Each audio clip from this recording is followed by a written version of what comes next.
Hey guys, it's Coffee and Politics online with Sydney Walker. Busy past 2 days, and even the intern wanted to get in on things with me. So, City Council, long meeting yesterday, two executive sessions during the afternoon. Um, there were some speakers that went first. It seemed to be mostly the previously elected officials, previous mayors and council persons that were allowed to speak. Um, of course, Judge Moyer blocked the discussion and the voting on agenda items 1, 2, and 4. So the biggest one was agenda 4, which would have allowed for the city of Dallas employees to be moved out of the IMPay building, 1500 Marilla, and then disposing of said property. So that was blocked. So that is going to be coming up in 2 weeks, as of Tuesday, pardon me, when the TRO was presented before Judge Moyer's court. Um, Hopefully, you guys can hear me very well. I disconnected the Bluetooth on my phone since I'm in the car right now. So, and the air conditioner is on because this is Texas. So, what ended up happening with City Council? So, item 3 was reviewed, and that was going over all of the repair costs associated with City Hall. So, as you know, the ACOM report said about 329 million.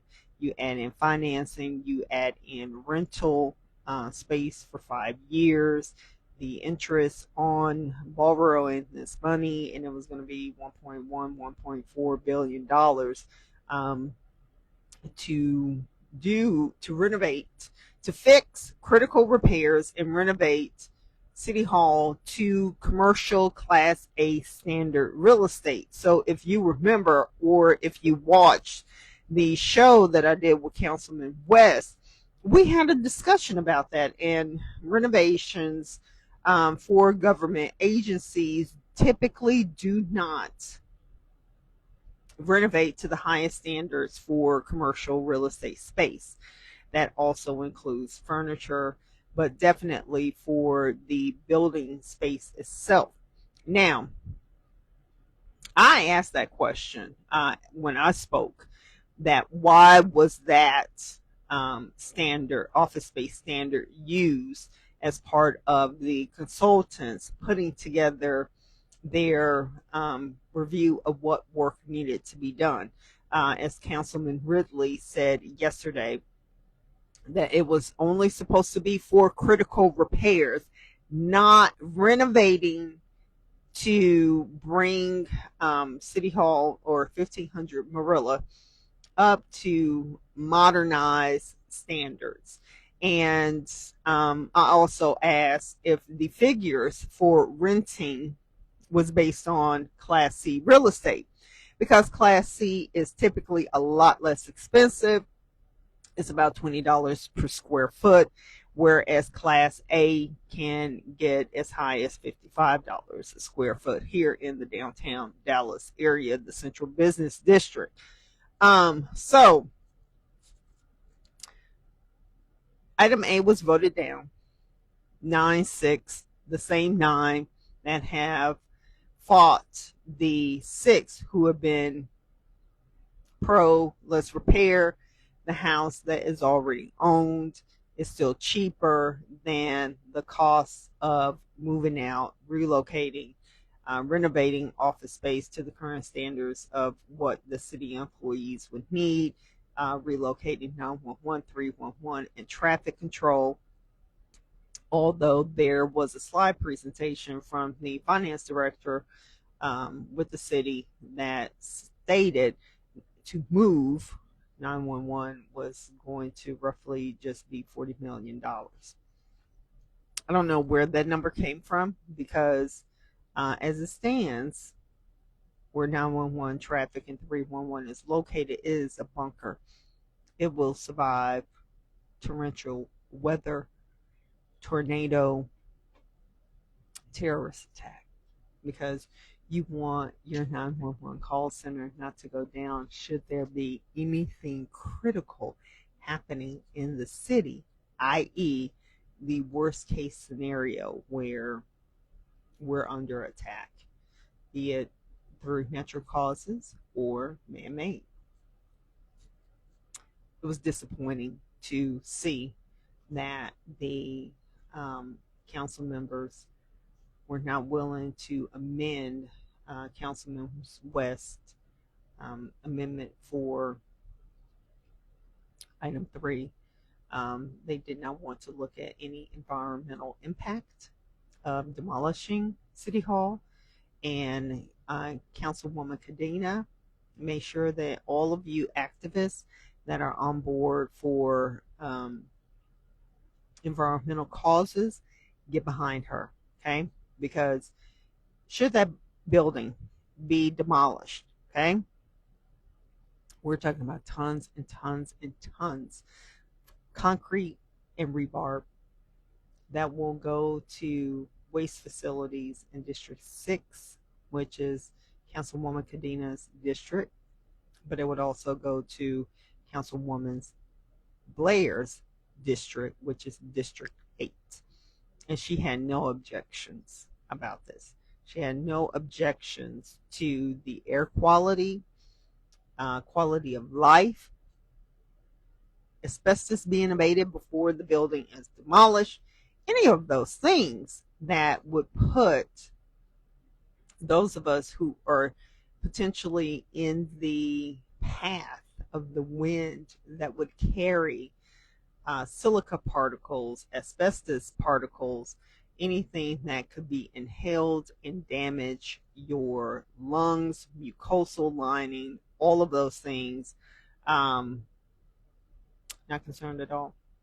Not concerned that it could potentially become a shingle mountain number 2 in her district, which is really sad seeing how much fighting people have done when it came to Shingle Mountain and getting that taken care of. So the fight continues again in 2 weeks as of Tuesday or Monday.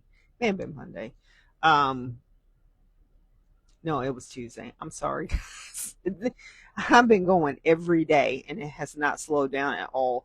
2 weeks as of Tuesday, when the hearing for the TRO will be heard in Judge Eric Moyer's courtroom. He is in courtroom 44 or 14, but it's in the George Allen Building on Commerce. So if you wanted to show up, the public is allowed to observe. You may not be able to use your cell phone. There is no recording of the discussion in the courtroom. So just be aware, bring a pen and a pad of paper if you want to jot down and take notes. So today I was at the North Texas Council of Transportation. They had a meeting in Arlington.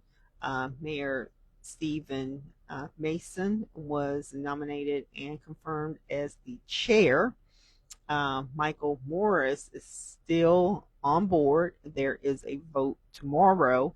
People came out in support of him continuing to be the director. So if you're able to vote, go and place your vote. I did make a statement in support of him continuing to guide this organization in North Texas to make sure that as we are growing as a community, as an area of Texas, that we have continuity in leadership to make sure that people are able to get to school, work, family functions, etc., in a timely fashion, and making sure that we get the funding needed for transportation projects, especially when it comes to mass transit. So Um, yeah, that's a recap from this week.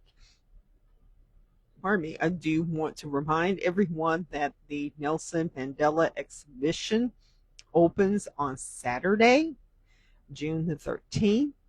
Make sure that you turn out on June the 20th. There will be a community celebration. So make sure that you're able to come out. It is free to the public. Come support the African American Museum. As you know, I used to host Coffee and Politics 101 out of the museum for years before the pandemic happened. And also on Saturday, I have a resident artist with the South Dallas Cultural Center, Derek Walker, back on the show to talk about how can we keep the momentum going now that FIFA is here, and once it leaves in July, what does that mean for the communities, being a vendor? How do we take what FIFA has brought to us and make sure that the community continues to benefit from it? So, Saturday at 10 o'clock, Derek Walker. I will be at the South Dallas Cultural Center for the show, and come out and see his exhibition as well. And Saturday, the Nelson Mandela exhibition opens as well. So, see you guys on Saturday. As you can see, the intern was in the car with me. Again, lots happened this week. Oh, also, Councilman Jaime Resendez and Maxie Johnson were nominated and voted in as Mayor Pro Tem and Deputy Mayor Pro Tem. So congratulations to Mayor Pro Tem Jaime Resendez and Deputy Mayor Pro Tem Maxie Johnson. Again, see you Saturday at 10 o'clock. Bye.